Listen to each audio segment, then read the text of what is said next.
C'est à la Fondation Gulbenkian qu'a eu lieu la conférence économique organisée par les conseillers du commerce extérieur de la France, présidée par Pierre de Bourdeau.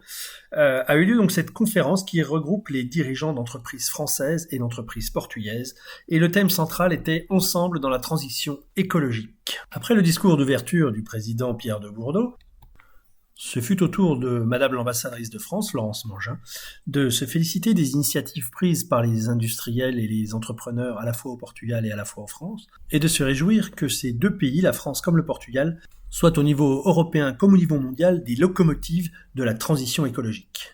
Le ministre des Finances français, M. Bruno Le Maire, était annoncé, mais il a finalement renoncé à venir s'exprimer lors de cette conférence. C'est fâcheux.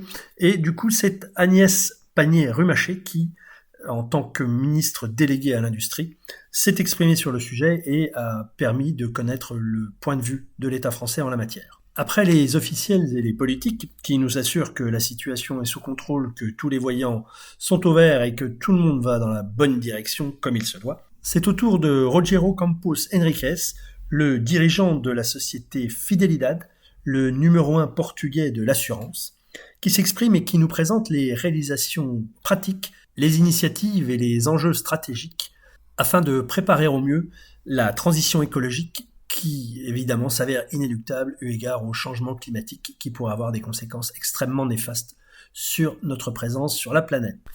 Puis, c'est au tour de Paul Milsan. Paul Milsan est le dirigeant de BNP Paribas au Portugal et ses services ont réalisé une grande étude sur la transition écologique, la place qu'elle tient dans les stratégies d'entreprise, la place qu'elle tient dans nos pensées, la place qu'elle tient dans nos habitudes de consommation et dans nos réflexes dans la vie quotidienne aussi.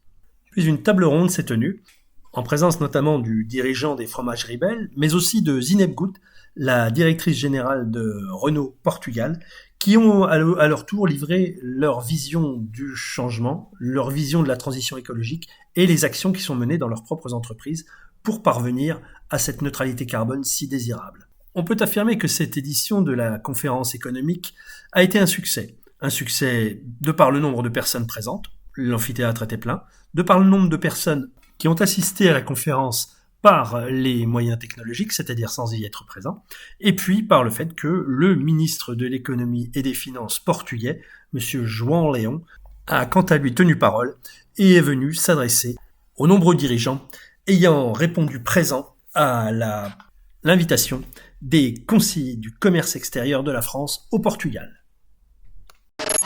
La French Radio. Portugal.